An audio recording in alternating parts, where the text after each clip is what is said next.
Welcome to another episode of the Meal Prep Monday podcast. I'm your host and founder of Prep Dish, Allison Schaaf. In today's episode, I am doing part 2 of a 2-part series on Always Be Learning. Last week, I went into 8 topic ideas for deep dives into learnings. Today, I'm going to talk about 6 different ways that I will go into learning about different subjects. Before I get into today's episode, I do have an email to read from Prep Dish subscriber Darlene. Darlene writes, "You all have come into my life at the perfect time. I was ready. I have heard about you through the years, and I'm grateful to be a recent subscriber. I heard about you on Dana White's podcast and decided to take the leap.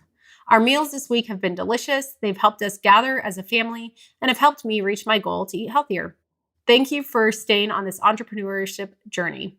Darlene, thank you so much for sharing. And I'm glad you found us at just the right time. I know it's funny. We have, maybe there's someone out there listening today and you've been listening for a few years, but maybe for whatever reason, the timing is right today. If that's the case, we do have a 14-day free trial set up at prepdish.com/MPM. So if you want to see how the meal plans work in your life, just head to prepdish.com/MPM. It's always linked in the show notes as well, and give it a try there. Okay, so today I am wrapping up the 2-part series on Always Be Learning. Last week, I went into the 8 different topic areas, places that I've kind of done deep dives into different subjects. And today I wanted to just talk about how I go about, learning more in those areas. Because, books, I think, is the obvious one. Or for me, I'm just such a reader. So I always think, books. But I put together a list of 6 different ways that I don't use all 6 for all of the topics. It kind of depends on the topic, but 6 different ways that I will go about learning about a different subject or topic. So number 1, and these are not in any sort of like preferential order or anything like that. Number 1 is online courses. For certain topics, I found this is really helpful. For other topics, I don't know. I don't find it as helpful, but there are some where, especially if they're done correctly, I really like a good online course. The travel points that I talked about last week, that's one where it's a combination of one-on-one coaching plus like this online course, and that's been really helpful.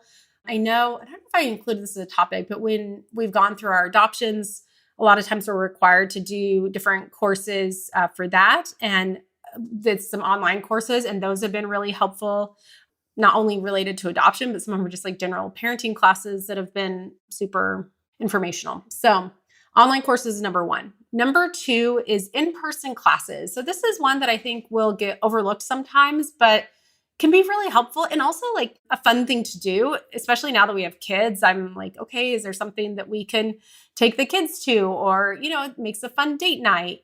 And if it's a subject that you're already wanting to learn more about. So if, cooking is one of those topics that you're wanting to learn more about this year, is there an in-person knife skills class? That is one that I think is so key to, upping your cooking game.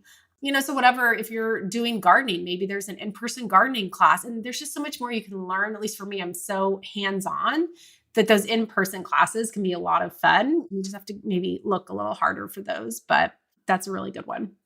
Okay, number 3 is to hire an expert. This is something I have done a lot over the years.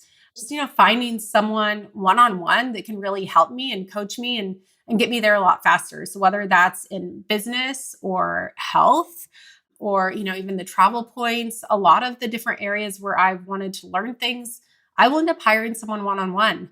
Parenting topics, if there's a specific issue or struggle that one of your kids is having, sometimes just hiring, I did that with 1 or 2 when they were babies with, a sleep expert. Like, yes, you can Google this stuff and find it, but they were so much better at looking at what they were currently doing and then being like, oh yeah, just like shift it by 15 minutes and then it would work.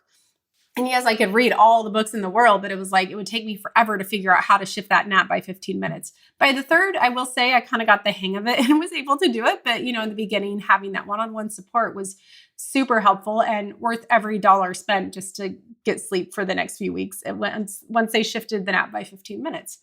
Oh, and on hire an expert, I will say I would consider Prep Dish to be an expert maybe not one-on-one, but a very inexpensive version of a one-on-one expert that can help plan your meals for you. So if you're looking for that, keep that in mind.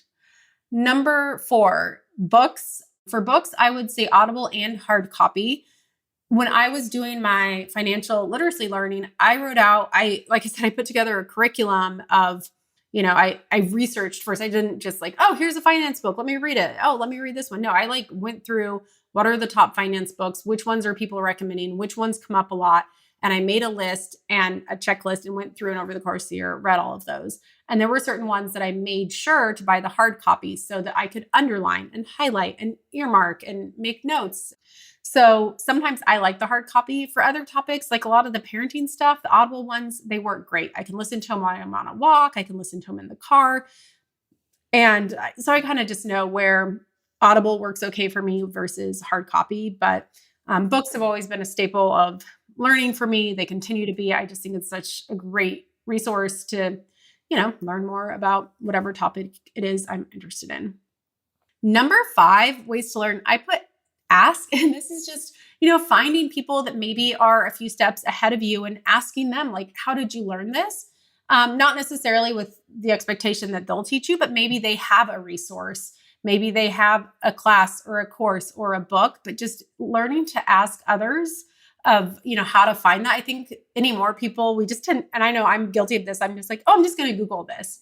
But I found it's so much better to ask and to get this, to get a personal referral, even if it's for a book or, a course or something like that. Just having that, personal referral can really help. So don't be afraid to ask. And then number 6, ways to learn, I would just say hands-on learning. So when I was doing, I'm trying to think of cooking, hands-on learning, great way to learn to cook. The parenting stuff, I would, sometimes I'd listen to a podcast and would say, oh, try, phrasing something this way. So then at night I would just try it for that night and see if it worked versus, going that much further. Just, hey, let me see if changing the way I say something helps. And sometimes it would, or sometimes it wouldn't. And even with the financial literacy, if there was something I wanted to try, I'm like, okay, I'm going to set aside this much and try this thing and see how it goes, or open the account and get comfortable with this. And, business learning for sure. Lots of like hands-on, like maybe setting aside a certain budget or something to really be hands-on and try it out in the real world. And sometimes I even count that as like, okay, even if I don't end up, having it be a huge success with the first try, I kind of count that first hands-on learning and expense as like an education cost. So sometimes I'll look at things as like, oh, this is the cost of the education. So those are my 6 different ways of learning. I'm sure there's others out there, but hopefully this helps to just think of different ways that you can help to learn more about whatever topic it is you are interested in. That is all I have for today's episode. A reminder that if you do want to try out our meal plans, we can, speaking of learning, teach you to meal prep. We do the meal planning for you. I actually have said in the past though, like if you do want to get better at meal planning and meal prepping on your own, try our meal plans for a few weeks. Do the 2-week free trial, see how we're doing it. And then if you want to go on and do it your own, like I'm always happy to have subscribers that are with us temporarily, if nothing else, just to kind of learn some different ways to up their game when it comes to meals. So if that's you, we've got the 14-day free trial at prepdish.com/MPM, short for Meal Prep Monday. Okay, that's all I have for this week. I will be back again next week with another episode.